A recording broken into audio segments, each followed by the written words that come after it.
Você sabia que existe uma briga que já dura mais de 120 anos para decidir quem realmente inventou o avião? Pois é, de um lado, os irmãos Wright dos Estados Unidos, que dizem ter voado primeiro, do outro, o nosso Santos Dumont, o brasileiro que fez o mundo inteiro olhar para o céu e acreditar que voar era possível. Mas afinal, quem levantou o voo de verdade primeiro?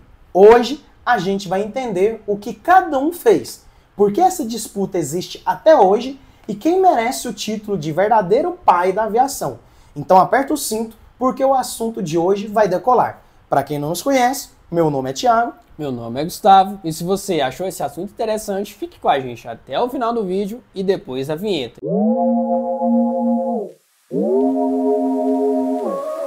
O sonho de voar é antigo. Desde Leonardo da Vinci, no século XV, já existiam desenhos de máquinas voadoras. Mas foi só no final do século XIX que a tecnologia começou a permitir que alguém realmente tentasse sair do chão com uma aeronave mais pesada que o ar. E nesse ponto que apareceram dois nomes que mudariam a história. Santos Dumont, um inventor brasileiro apaixonado por desafios, e os irmãos Wright, mecânicos e ciclista norte-americano obcecados por máquinas. Wilbur e Orville Wright trabalhavam numa oficina de bicicletas em Dayton, Ohio, e eram fascinados por voo.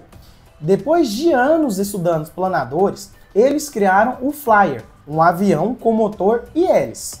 Em 17 de dezembro de 1903, em Kittanning, na Carolina do Norte, o Flyer fez o primeiro voo motorizado registrado deles, cerca de 37 metros em 12 segundos. Mas tem um detalhe muito importante aqui. O avião precisava de um trilho para decolar e um vento forte para ganhar sustentação. Ou seja, ele não decolava sozinho, o que para muitos historiadores faz diferença. Enquanto isso, do outro lado do Atlântico, o brasileiro Alberto Santos Dumont estava fazendo história em Paris. Ele já era famoso por seus dirigíveis e adorava mostrar suas invenções voando sobre a cidade. Algo impensável para a época. Mas em 23 de outubro de 1906, no campo de Bagatelle, ele apresentou ao mundo o 14 bis. E o que ele fez ali foi histórico. O avião decolou sozinho, sem trilhos, usando apenas seu próprio motor. Voou por 60 metros a 2 metros de altura. E fez isso diante de centenas de pessoas, incluindo repórteres e juízes oficiais da Federação Aeronáutica Internacional, FAI.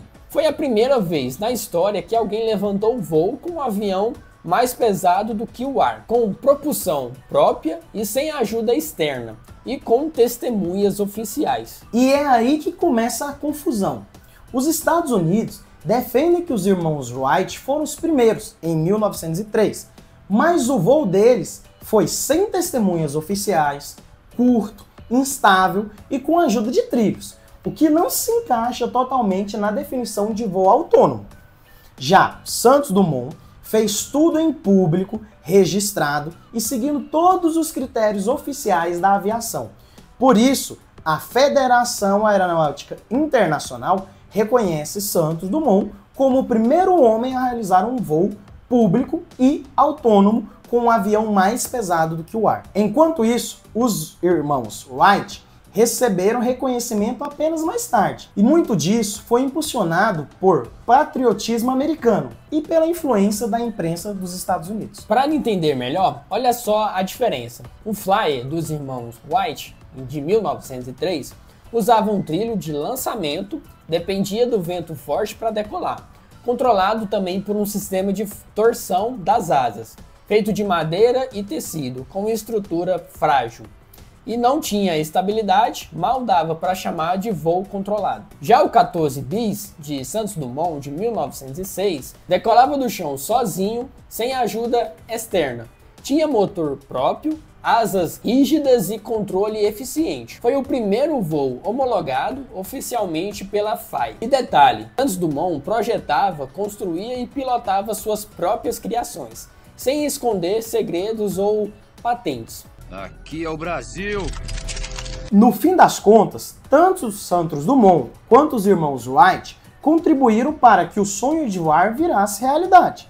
Mas a diferença é que Santos Dumont divulgava abertamente suas invenções, enquanto os irmãos Wright mantinham segredos e só mostravam seus aviões publicamente anos depois.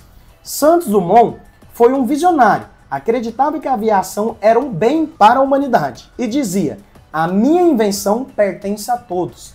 Por isso, para muitos, e especialmente para nós brasileiros, ele é o verdadeiro pai da aviação. E não é patriotismo, é justiça histórica. Santos Dumont foi o primeiro homem a voar com um relógio de pulso, feito especialmente pela Cartier, para ele cronometrar seus voos. Ele também criou o primeiro hangar da história. E, em homenagem a ele, o aeroporto de Congonhas, em São Paulo, e o campo de Bagatelle, em Paris, tem monumentos dedicados ao 14 bis. Em 2006, a Unesco reconheceu oficialmente Santos Dumont como o inventor do avião em um evento comemorando 100 anos do 14 bis. Então, da próxima vez que você olhar para um avião cortando o céu, lembre que essa história começou com um brasileiro genial, movido por curiosidade, coragem e um sonho: fazer a humanidade voar. E aí, o que você acha? Foi Santos Dumont ou os irmãos Wright? Ou será que a verdadeira resposta é: a ciência não tem fronteiras, só asas? Se curtiu o vídeo, já deixe seu like, se inscreva no canal e ative os sininhos para não perder os próximos vídeos. E lembre-se,